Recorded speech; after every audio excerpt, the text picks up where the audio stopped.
informative talk. Okay, brief question. I'll contextualise it as well in relation to Putin and Putin's Russia and how to respond. Okay, during the negotiations on German reunification in 1990, did the United States promise the Soviet Union that NATO would not expand into Eastern Europe? The Russian leaders, Vladimir Putin, and recently former Soviet President Mikhail Gorbachev, supported by Western historians such as Michael Maguire and Mary Elise Sarot, claim that the United States violated a pledge that NATO would not expand into Eastern Europe as a precondition for German reunification. And they have argued that Russian actions during, for example, the 2008 Russo-Georgian War and in the Ukraine, quite apart from US Western machinations in these regions, are legitimate responses to this broken non-expansion agreement, regardless of whether that agreement was formal or simply an informal understanding. This has to be considered against the backdrop of Vladimir Putin's proclamation that the breakup of the Soviet Union was the greatest geopolitical tragedy of the 20th century, a tragedy which has left millions of Russians stranded outside the Russian Federation. Thanks for the question, and I do address this in my book. My reading of this is very much informed by Jack Matlock, who was the last American ambassador to the Soviet Union, and he went on immediately to be the first American ambassador to the Russian Federation. And he was present in Malta at the summit conference between President George H.W. Bush and Gorbachev. And he says, yes, there was a promise. Why wasn't it put in writing? Simply because neither Gorbachev nor H.W. Bush wanted to admit that they had conceded so much when they were both politically vulnerable in their own countries.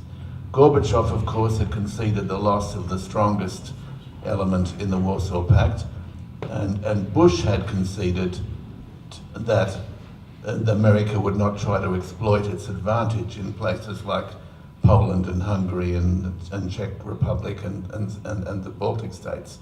So both didn't want to put it in writing, but Jack Matlock says it was a definite agreement.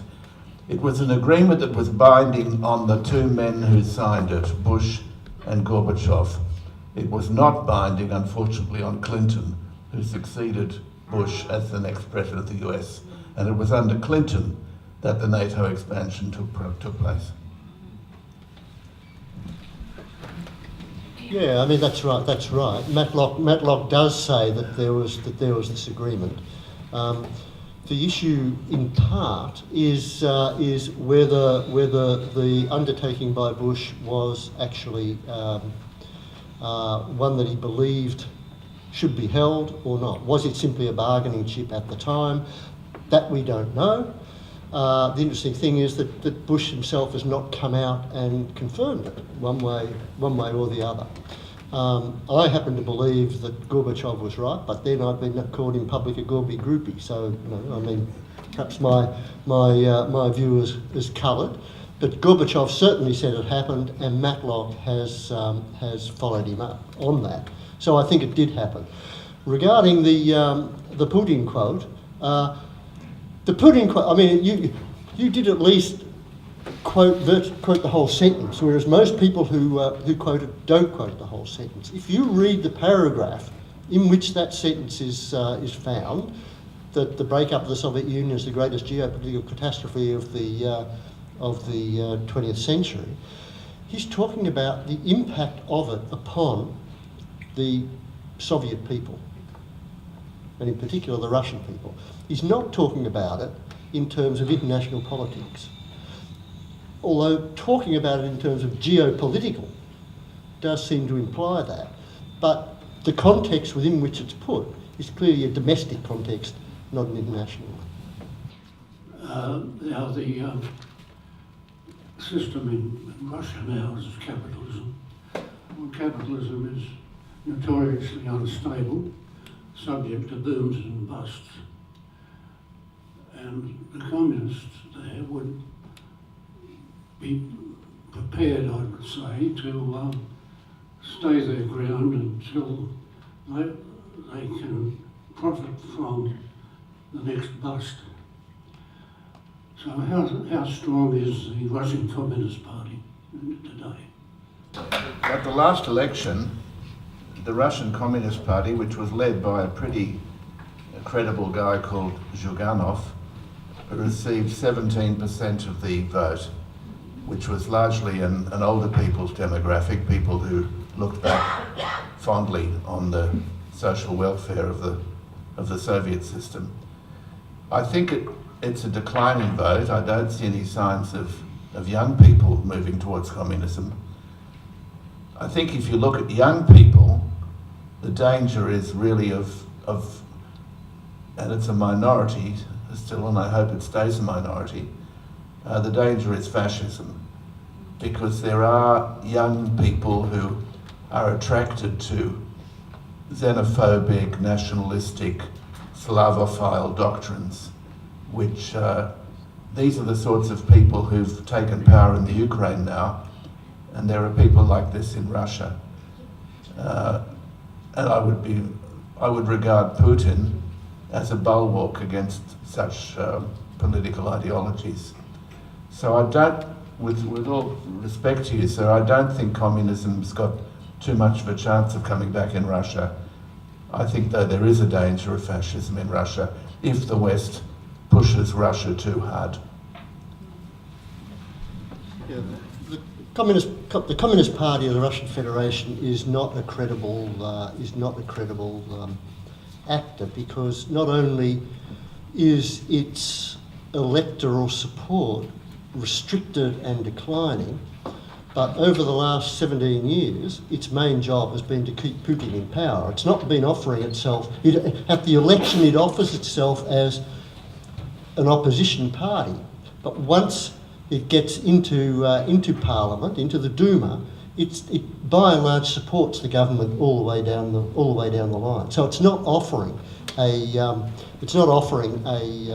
alternative. And I mean, contrary to Tony, Zhuganov is not the sort of guy who's going to lead people over the barricades. Zhuganov is well, I've heard him referred to as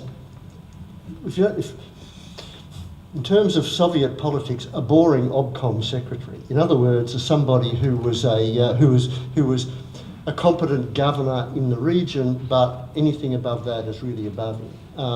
Now, I don't know whether that's right, but that's the sort of impression that he gets. The danger of fascism. I mean, there is a significant Russian nationalist. I don't know whether movement's the right word, but certainly a support for Russian nationalism. And Putin is a bulwark in the sense that what he's done is that he has appropriated some of their policies.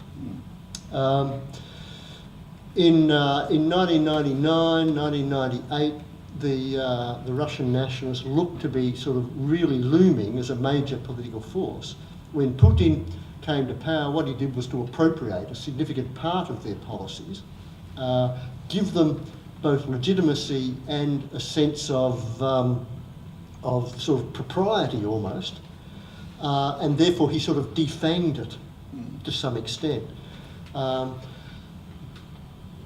interesting thing is going to be, I think, that Putin has continually, particularly over this last term, played the nationalist card. You know, we're beset by enemies, we've got to stop them, they're trying to undermine Russia, all of this sort of thing. And there's a good deal of truth to that.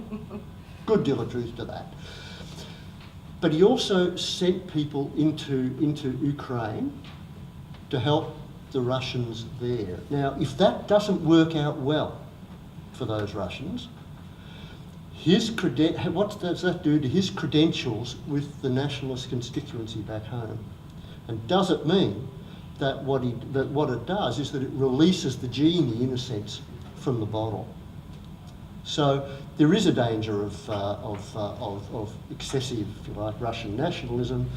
At the moment, there is no political vehicle for it. the political vehicle that had existed was the Communist Party, actually. The Communist Party was, in a sense, the most nationalist of them. But Putin, as I say, has sort of taken the head of that, and what happens if he's seen as no longer performing that function, it remains to be seen, but it's not a happy thought. Thank you very much for both of you, your talk. Tony, in your book you said you were in Russia from 69 to 71 at the height of the Cold War. So we fast forward, and there was all talk about nuclear war then. We fast forward 46, 47 years and you say that again. I mean, we've been in Russia for about 4 weeks, so I mean, that's not a very long time, but they love Putin. That was obvious. It was obvious that the young people are not interested in politics, so I take all that on board. But do you really think at this time, 46 years on, and we're talking about nuclear war again, with Putin being so well liked by the Russian people, he would be able to blindly lead them into nuclear war, and for what outcome? There have been wars and there are winners and losers. We've never had a nuclear war. Do you think he would go that far? It's a good question, John, and I don't think Putin ever would lead Russia into nuclear war. But I think Putin would know when the West was making impossible demands on Russia, on Russian sovereignty, backed up by Western missile batteries sitting in Romania and Poland and Slovakia and so on, which can reach all of populated European Russia. Putin has said very clearly at international conferences which he takes part in, there could come a point where I have to respond with all of Russia's strength, and that means Russia's nuclear strength, because he will not accept bullying by the West, because he knows that if you give way to a bully once, they come back for more. So you've got to stop a bully in his tracks when he starts. I regard Putin as a very responsible leader, and I've made that clear in my remarks tonight. I might just say something about Putin's view on the loss of the Soviet Union. He talks a lot about a thing he calls the Ruski Mir, which means Russian world. And it's not an imperial concept. It's not that he wants to get back to controlling all this territory that the Soviet Union used to control. What he's saying is, we created something in our Russian cultural system called the Russian world. And we should try to hold on to that, because it's worth something. And it extends into the Central Asian republics, which are now independent countries, the Stans. It extends into the Ukraine. It extends even into the Baltic countries, which have had an important cultural impact as being part of the Russian Empire, even though they're very strongly national and rightly nationalistic. So in the same way in which a lot of English people are proud of the British Empire and a lot of French people are proud of the French Empire, a lot of Russian people are proud of the Russian world that the imperial empire created. And I don't think we should be afraid of that, because it's something that is culturally enriching, to be honest. The Russian language is a beautiful language, it's literature, it's music, it's a wonderful thing. And if I could just come back to an earlier comment about that my colleague made about Russia and China, I don't think the Russians are too worried about a little bit of demographic expansion of Chinese people into Siberia. After all, Siberia has always been an area inhabited by Mongol people. There are millions and millions of Mongols in Siberia. They're not all Russians by any means. So the idea that there's this sort of white country Russia sitting on a border with a yellow country China is nonsense. I mean, right through Siberia, you've got very large and settled populations of Mongols. And I think Russians are actually less worried about race than some people might think they are. I think they're more comfortable with diversity than some people might think.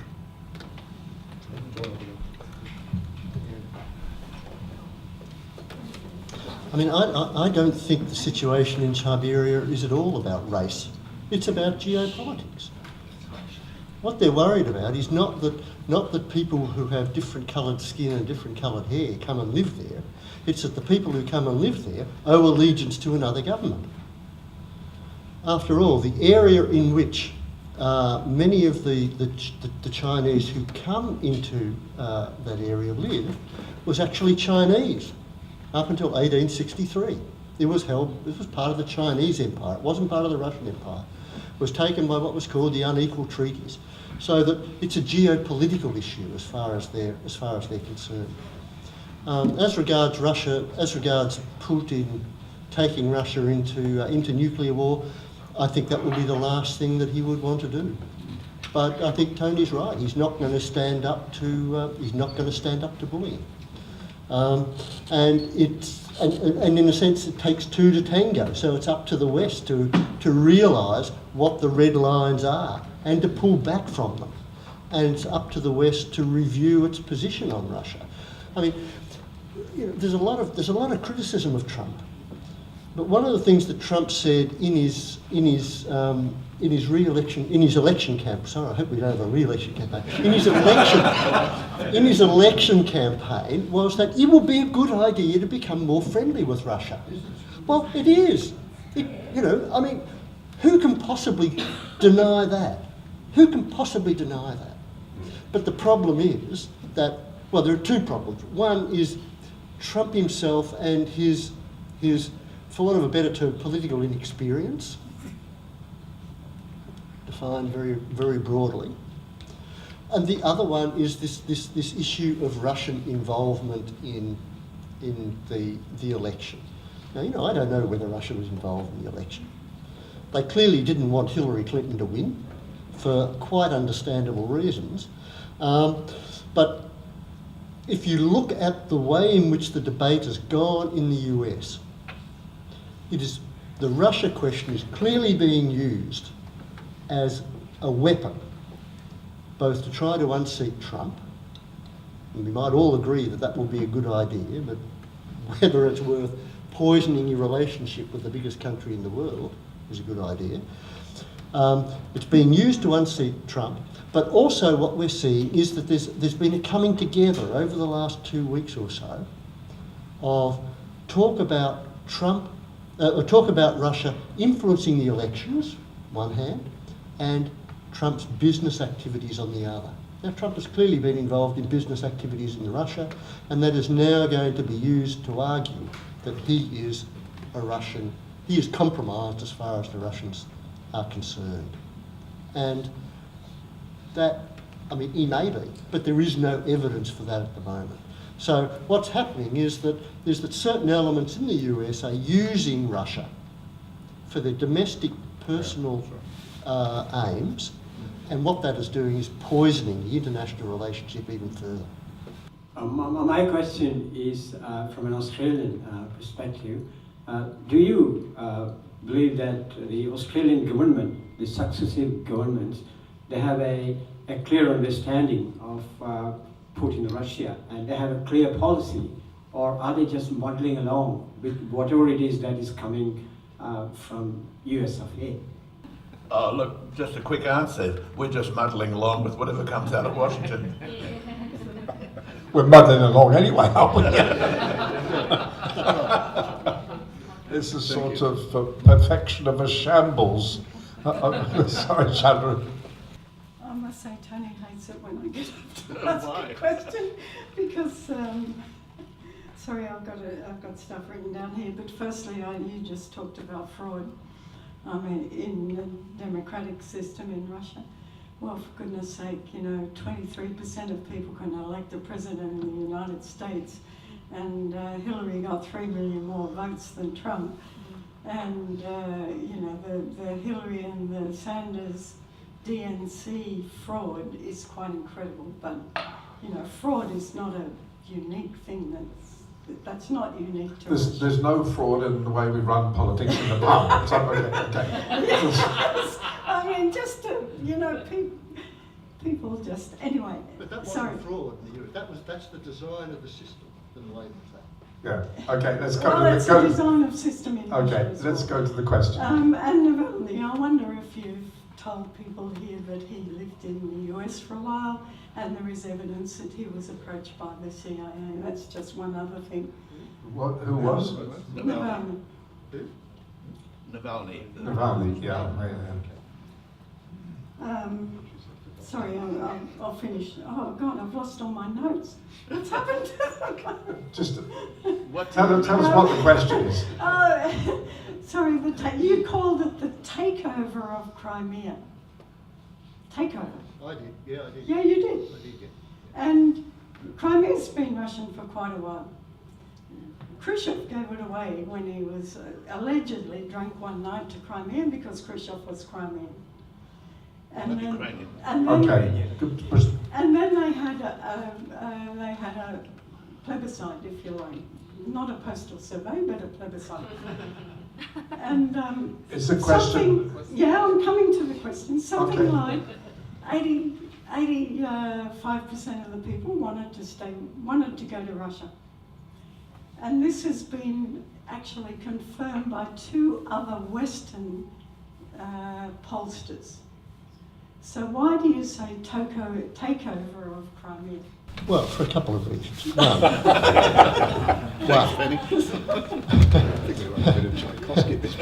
Khrushchev. Oh, by the way, Khrushchev wasn't Crimean. He was born in Ukraine.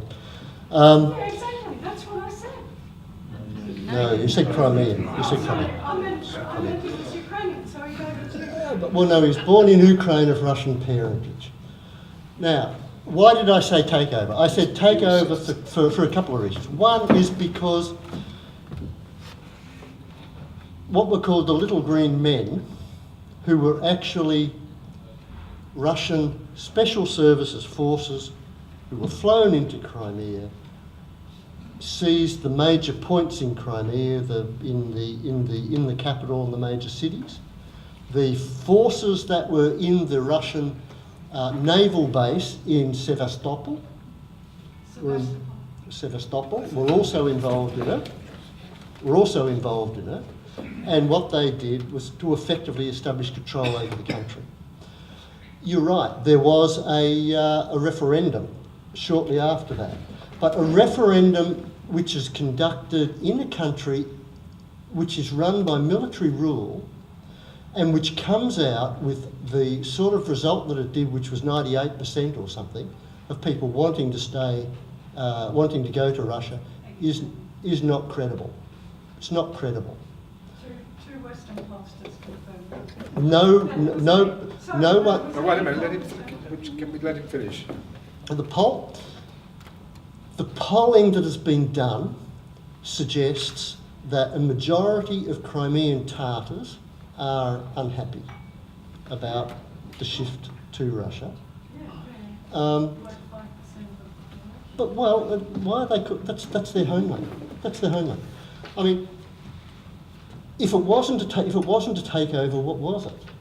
It was the Russian forces. So we're happy with God. No, wait a minute. Let him finish. Let him answer the question. Wait on. I'm trying to answer your question. If it wasn't a takeover, how would you describe it? When Russian forces, Russian military forces, were the main actors in establishing control, which thereby enabled Moscow to claim Crimea. Annex, why? Pardon?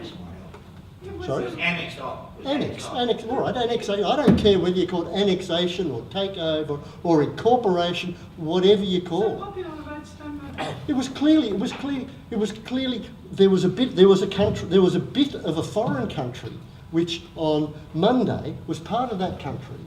The next day it was part of Russia, and it was part of Russia. I'm going to give the microphone to And it was- Tony in a minute. And it was part of Russia, in large part, because of the action of the Russian forces. So it's a takeover. Okay, in the interest of diplomacy, I'm giving the microphone to Tony. I'm going to speak on the promise from Penny that she says nothing more. Penny, is that an agreement between us? I said I'll speak on the promise that you say nothing more. Okay. Thanks, Penny, for that intervention, and thanks, Graeme. Graeme said earlier that he didn't think that the Crimea joining Russia was reversible. I think you said that in your introductory remarks, and I agree with you on that.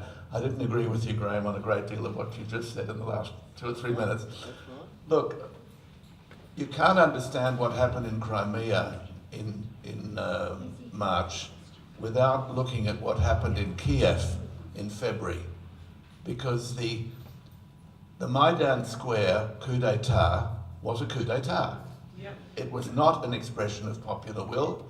It was a demonstration that went on and on and on, which was funded with lavish amounts of money from the United States Embassy and lots of cookies from Victoria Newland, who went to the square and gave cookies to the freedom fighters of Maidan Square. It was a bogus, right-wing, nationalist, anti-Russian operation.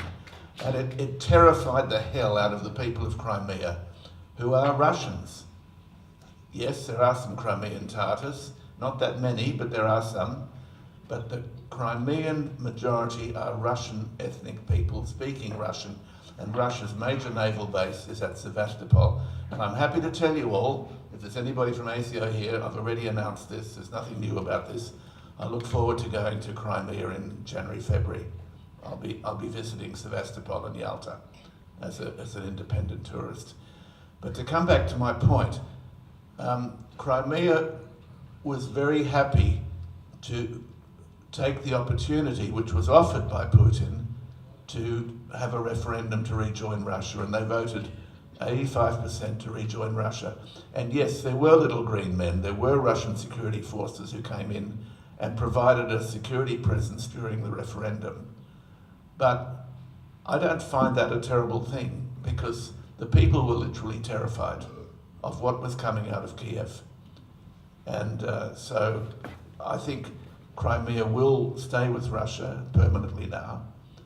And I think this is just something that, when you look back on the 300-year history of Ukraine and Crimea as being part of Russia, and if you read Richard Sakwa's excellent history of Ukraine, you wouldn't have a problem with that.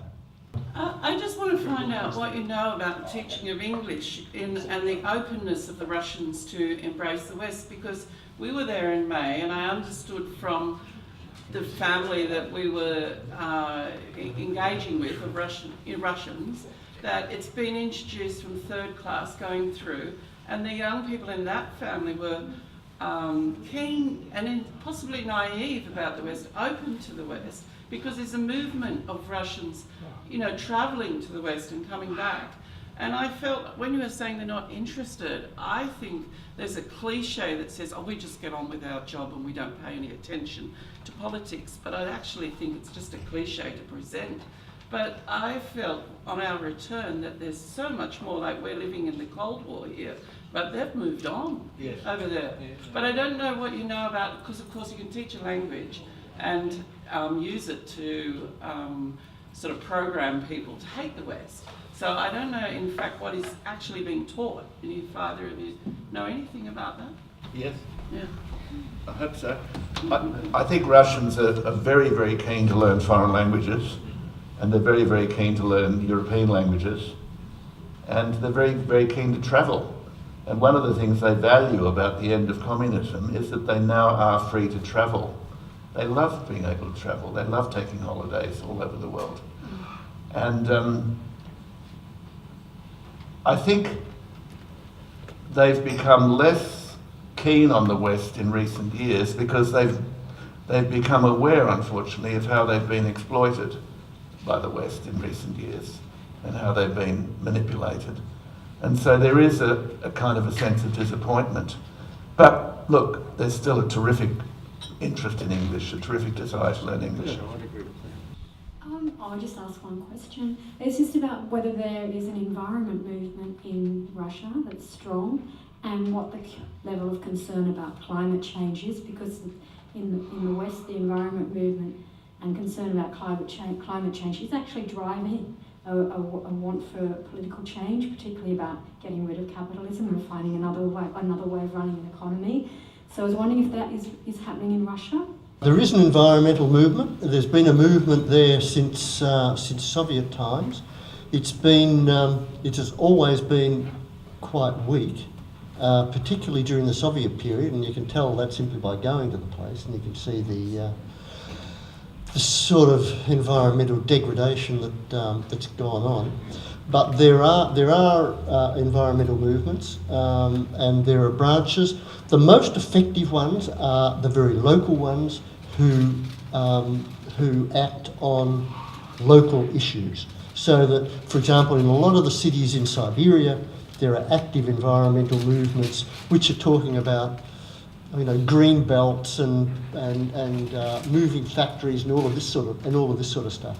At a national level, it remains sort of almost a non-starter, I think. Yeah, well, once again, I'd gloss a little bit what Graeme just said. I think Putin's very much aware of the importance of at least paying lip service to the environmental movement. And for instance, there are complete nature reserves in Russia, which are literally places that have no tourism. They're places where you just leave nature intact. There's a big one near Lake Baikal, and Putin supports that. And he's also supported things like the reintroduction of the Caucasian tiger. That I was amazed to learn that there were once tigers in the Caucasus, and Putin is now trying to nativize tigers again in those areas where they used to live. So I don't think the government's completely unresponsive. I think it's part of this, what Graeme was talking about earlier, about how the government's trying to respond to the youth. They know that the youth are concerned about the environment, and I think they're trying to be responsive to that. This is my first time at the... Oh, well, welcome. And it's been terrific. Thanks, guys. I work with Ukrainian people. I do volunteer work with almost a similar UE, and I've got different people working for me, Ukraine people and everybody around the place. I'm a little bit concerned. I haven't got a question for you just yet. Just to summarise. Mr. Putin was a colonel in the KGB. He's probably on about 50,000 a year. Now he's the biggest, wealthiest man in Russia. Now, just ask me one thing. Did Russia not sign off on giving Ukraine its own economy, or give its own borders in that? Because let me finish. Because Russia, it means Australia's going to come over across New Zealand. They're going to knock their bloody North Island off, mate. Okay? Did they not sign off? They signed off in making Ukraine an individual country. Is that not correct or not? That's the only question I've got. Because they are invading that country, and that's where they're going to get in trouble. We all know all these bloody sort of called militants and all that coming over there, and we've seen missile systems come across from Russia. Did they not sign off and let Ukraine be its own individual country? That's the only question I've got. Well, it was agreed. It was agreed. It was agreed that the Soviet Union would break up, and that agreement. They signed off on it. No, wait. That agreement was reached by consent between Yeltsin and the President of Ukraine and the President of Belarus. One minute. You said you only had one question, but you're not really giving me a chance to answer it.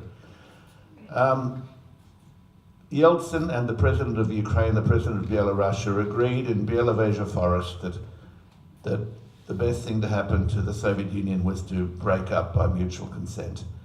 And then they sold that agreement to the other constituent republics of the Soviet Union a few months later, and the Soviet Union broke up by mutual consent. So yes, I accept your point that Ukraine became an independent country in 1991. So what's the Russians doing? Yeah, Well, half of them are ethnic Russians, by the way. That's the way that it happened. There was this agreement by the three Republican presidents, two presidents and a prime minister, to break up the Soviet Union. And it was agreed at the time that the existing borders would by and large be maintained. Totally. The existing borders would be maintained. And since that time, we have had three instances where the borders have not been maintained. One was related to the 2008 Georgian War, where two bits of Georgia tried to break away and are now left in sort of limbo. It's not clear what they actually are. The second one, although it was the first one chronologically, but I'd forgotten it, was in the country that's now called Moldova, which is sort of a bit of Romania, basically. Well, it was originally a bit of Romania, where you have, on one side of the river, you have a Russian majority population. On the other side, you have a Moldovan majority population. The Russians wanted to break away, or at least not to accept the dominance of the Moldovans. That too is a frozen conflict, unresolved. And the third one is Ukraine, where you have now basically two issues. One is the Crimean one, which in 1991 was part of Crimea, as part of Ukraine, and so the Ukrainian government says it wants it back. The other one is eastern Ukraine, which Russia has not said that it wants. And if I was Putin, what I would want in eastern Ukraine is for it to remain part of Ukraine. And you know why? Because if you have a large pro-Russian population there, they're likely to continue to vote for a Ukrainian government which is going to be pro-Russian. And therefore, what Russia wants, I think, in Ukraine is, as I said before, some sort of a federal arrangement which would let Ukraine remain within its existing borders, except for Crimea. Because I don't think the Russians will accept that Crimea should go back to Ukraine. I mean, regardless of how you describe the transition of Crimea from Ukrainian sovereignty to Russian sovereignty, I think it's now in Russian sovereignty, and I don't think they're going to let it go. So the short answer to your question is, yes, they accepted that 26, 27 years ago or whatever, but things do change. They signed off on that. They signed off on that, but the situation changed. It's like the Second World War, when Sudetenlands from Hitler said, I want to take over. Yes. Okay, Jordan. Okay, look, before I thank Tony and Graeme, the topic next week is women fleeing domestic violence and the relevance of government policies to that problem. We've been given a whole range of riches in what I regard as a brilliant analysis tonight, probably long overdue in some ways. So on your behalf, let me thank Tony and Graeme. And in a way, the demystifying of Russia is really about the revival of references to Pushkin and Pasternak and Yevtushenko and Sakharov and Tchaikovsky and so on. So thank you for reminding us. Pardon? Yeah, I've just announced next week. Yeah, I just announced it. Everybody, is that correct? But that,